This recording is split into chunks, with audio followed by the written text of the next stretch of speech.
بسم اللہ الرحمن الرحیم۔ السلام علیکم۔ آج 10 نومبر بروز جمعرات ہم بات کریں گے دو اہم ایشوز کے حوالے سے۔ ڈیلی میل کے خلاف ایک مقدمہ کیا تھا لندن میں شہباز شریف نے۔ شہباز شریف کے اوپر بہت بڑا الزام لگا تھا کرپشن کا، اور ڈیلی میل نے ایک آرٹیکل چھاپا اور اس میں یہ کہا گیا کہ جب زلزلہ آیا تھا پاکستان میں تو اس زلزلے کے پیسے اور فنڈز کھا گئی تھی شریف خاندان اور شریف فیملی، اور اس الزام پر شہباز شریف نے ڈیلی میل کو گھر جانے کا نوٹس جاری کیا اور اس کے بعد ہتک عزت کا دعویٰ فائل کر دیا لندن ہائی کورٹ میں۔ اب ان کو یہ لگتا تھا کہ جیسے ہمارے ملک میں عدالتیں ہیں، جیسے ثانیہ ماڈل ٹاؤن کو دیکھ لیں کہ جے آئی ٹی پر سٹے آرڈر جاری کیا ہے، فروری 2020 سے وہ سٹے آرڈر ہے اور 3 سال ہو گئے ہیں، وہ سٹے آرڈر ہی نہیں ختم ہو رہا۔ سپریم کورٹ کہہ رہی ہے لاہور ہائی کورٹ کو کہ آپ نے 3 ماہ میں اس کیس کو ہی ڈیسائیڈ کرنا ہے۔ وہ 3 ماہ میں کیس ڈیسائیڈ ہونا تو دور کی بات ہے۔ پچھلے دنوں میں چیف جسٹس امیر بھٹی صاحب کی عدالت میں ثانیہ ماڈل ٹاؤن کی ایک درخواست تھی، تو جو وکیل ہے ثانیہ ماڈل ٹاؤن کے مظلوموں کے، انہوں نے کہا کہ جناب آپ کے پاس لارجر بینچ کی پروسیڈنگز بھی پینڈنگ ہے، تو برائے مہربانی اس کو بھی آپ فکس کر دیں۔ تو انہوں نے کہا کہ وہ ہماری مرضی ہے، ہم کب فکس کریں گے، آپ پہلے اس درخواست کے اوپر بات کریں۔ لیکن لندن میں آپ جانتے ہیں کہ وہاں تو پھر سارا کچھ قانون کے مطابق ہے اور ساری چیزیں جو قانون کے مطابق دیکھی جاتی ہیں۔ یہی وجہ ہے کہ یہ سارا معاملہ ان کے گلے پڑ گیا ہے اور شہباز شریف لندن میں اس ڈیلی میل پر مقدمہ کر کے بری طرح پھنس گئے ہیں۔ نہ صرف شہباز شریف کی درخواست خارج ہوئی ہے بلکہ بھاری جرمانہ بھی عائد کیا گیا ہے۔ اہم تفصیلات میں آپ کے ساتھ شیئر کروں گا، اور ساتھ ہم بات کریں گے الیکشن کمیشن کی جانب سے پنجاب میں ای وی ایم کے ذریعے جو الیکشن کروانے کا معاملہ ہے اس پر الیکشن کمیشن اڑ گیا ہے اور الیکشن کمیشن خوف زدہ ہے۔ الیکشن کمیشن کو یہ لگتا ہے کہ اگر پنجاب میں بلدیاتی الیکشن ای وی ایم کے ذریعے ہو گئے تو ہم نے جو ایک ہوا بنایا تھا یا ہم نے جو ایک بیانیہ بنایا تھا پی ڈی ایم کی خاطر اور پی ڈی ایم کے جو سہولت کار ہیں ان کی خاطر کہ ای وی ایم کے ذریعے الیکشن ناممکن ہے، چونکہ عمران خان چاہتے تھے کہ ای وی ایم کے ذریعے الیکشن ہو، عمران خان صاف اور شفاف الیکشن چاہتے تھے، ہم نے ان کی بات نہیں مانی، وہ قانون لے کر آئے، ہماری امپورٹڈ حکومت آئی، انہوں نے وہ قانون تبدیل کر دیا اور ای وی ایم کی جو شک تھی وہ ختم کر دی۔ لیکن پنجاب میں بلدیاتی قانون میں ای وی ایم کی شک ڈال دی ہے پاکستان تحریک انصاف کی پنجاب حکومت نے، اور جب قانون بن گیا ہے تو الیکشن کمیشن پابند ہے اس قانون کے مطابق عمل درآمد کو۔ پنجاب حکومت کہہ رہی ہے کہ ہم آپ کو فنڈز دیں گے، پورے پنجاب میں ای وی ایم کے لیے فنڈز دینا ہمارا کام ہے، آپ اس کے اوپر ورکنگ کریں اور ای وی ایم کے ذریعے بلدیاتی الیکشن کروائیں۔ چونکہ نون لیگ کا سارا انحصار پنجاب میں جعلی لسٹوں پر ہے اور جعلی ووٹر فہرستوں پر ہے، یہی وجہ ہے کہ وہ نہیں چاہتے اس معاملے میں کہ ای وی ایم کے ذریعے الیکشن ہو۔ اسی بنیاد پر الیکشن کمیشن کی جانب سے کچھ اعتراضات کیے گئے ہیں، اس کی تفصیل بھی آپ کو بتاؤں گا، اور میں آپ کو یہ بھی ساتھ بتاؤں گا کہ مسلم لیگ نون کو بطور جماعت اپنی تفصیلات جمع نہ کروانے اور انٹرا پارٹی الیکشن نہ کروانے کے لیے شو کاز نوٹس جاری کر دیا گیا ہے۔ الیکشن کمیشن کی جانب سے یہ ایک ریکوائرمنٹ ہے جو پوری نہیں کی جا رہی اس حکومت کی جانب، اس نون لیگ کی جانب، کیونکہ یہ وراثت میں آئی ہوئی جماعتیں ہیں۔ اگر حمزہ شہباز ہے، شہباز شریف کا بیٹا، تو وہی وزیر اعلیٰ بن سکتا ہے، کیونکہ شہباز شریف کا بیٹا ہے وہی اپوزیشن لیڈر بن سکتا ہے، نائب صدر مریم نواز بن سکتی ہیں، صدر شہباز شریف بن سکتا ہے، پارٹی سربراہ نواز شریف بن سکتا ہے۔ تو یہ جو فیملی لمیٹڈ کمپنیز ہیں ان کے پاس اور تو کچھ ہے نہیں، اور یہ صرف اور صرف یہی چاہتی ہیں کہ جی ہماری ہی خاندان میں جماعت رہے، اور یہ انٹرا پارٹی الیکشن کروانے کو تیار نہیں ہے۔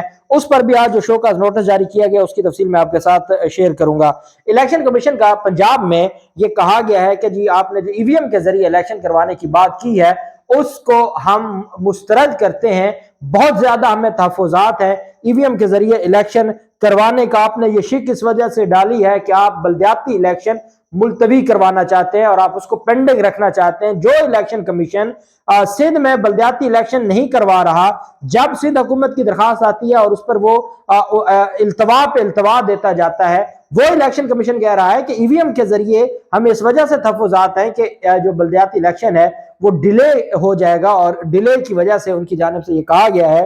الیکشن کمیشن نے پنجاب میں بلدیاتی انتخابات کے حوالے سے جو تحفظات کا اظہار کیا اور کہا کہ بلدیاتی انتخابات ای وی ایم سے کرانے کے لیے 2,05,000 ای وی ایم مشینوں کی ضرورت ہوگی۔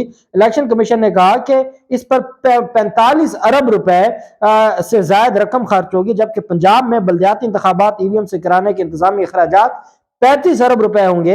इलेक्शन कमीशन ने सूबाई हुकूमत पंजाब को मरासला जारी करते हुए कहा कि पंजाब में ईवीएम से बलदियाती इंतखाबात कराने पर 80 अरब रुपए के अखराजात आएंगे, जबकि एक ईवीएम मशीन की लागत 2,22,000 रुपए है। इस वजह से हम ये समझते हैं कि आप ईवीएम के जरिए ना करवाएं। अब ये इलेक्शन कमीशन की जिम्मेदारी नहीं है, कानून बन गया। इलेक्शन कमीशन की जिम्मेदारी ये बनती है कि वो पंजाब हुकूमत को लिखे कि इतने पैसे लगेंगे, वो जो पैसे हैं वो आप दें ताकि हम ईवीएम की खरीदारी कर सके। वो जिम्मेदारी है पंजाब हुकूमत की, वो आपको प्रोवाइड करे।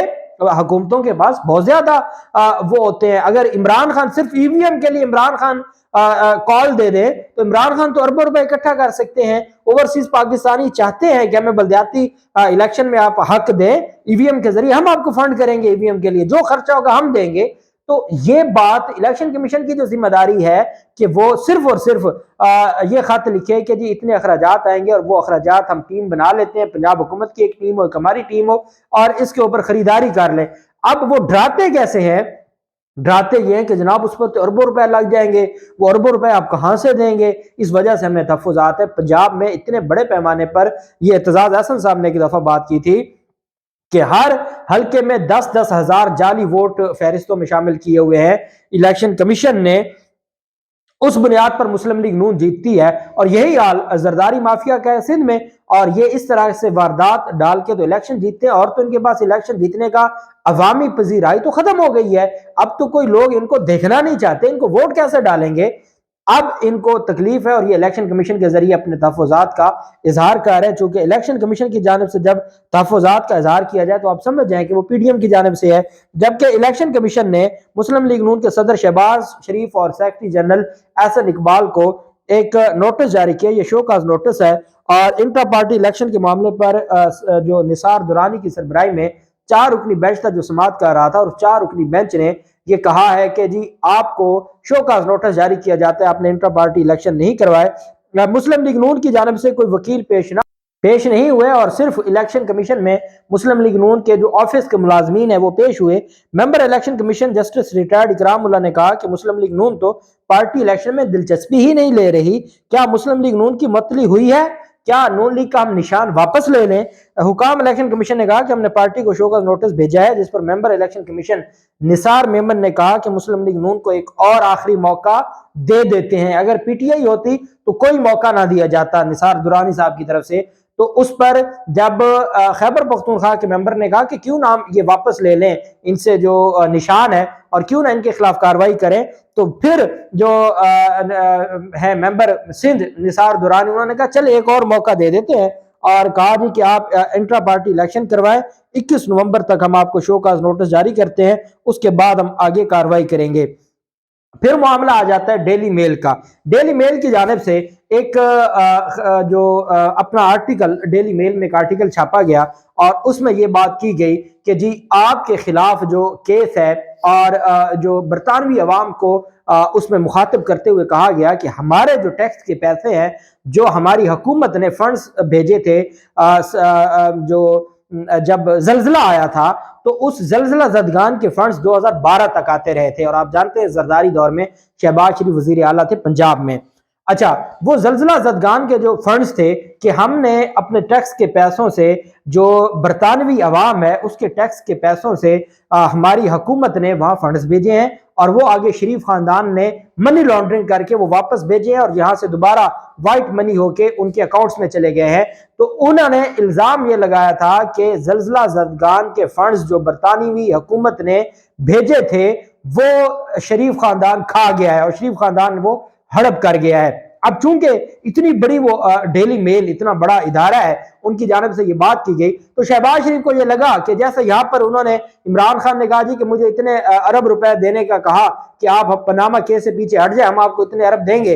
शहबाज शरीफ ने दावा फाइल किया हद के इज्जत का 10 अरब रुपए का, और 3 साल हो गए शहबाज शरीफ के वकील उस केस को आगे चलाते ही नहीं है। पाकिस्तान की अदालतें है ना, उनकी मर्जी की हैं, जैसे थाने मॉडल टाउन में उनकी मर्जी का उनको रिलीफ मिला हुआ है, और कोई पूछने वाला नहीं है कि आपको जो 3 साल से जेआईटी का एक दहशतगर्दी के केस में सुप्रीम कोर्ट के हुक्म पर एक JIT बनी और Lahore high court stay order दे के उसके बाद आराम से खामोशी से बैठी है और सुप्रीम कोर्ट कह रही है कि 3 माह में आपने मेन केस को डिसाइड करना है।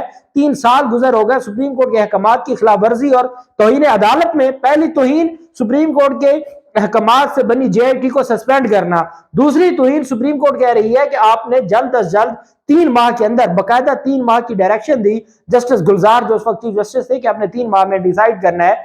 आज 3 साल होने को है, नहीं डिसाइड किया गया और उनको लगता है कि पाकिस्तान की अदालतों जैसा होगा।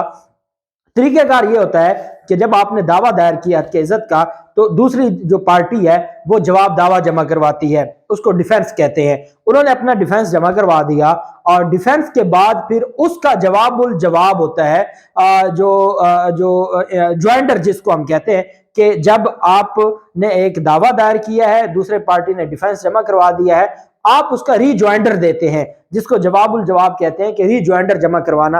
अब बरतानवी कानून में जो सिविल ये क्योंकि सिविल नेचर का केस है तो उसमें जवाबुल जवाब जमा करवाना जरूरी होता है और फिर उसके बाद ट्रायल चलता है जो अगले साल चलेगा।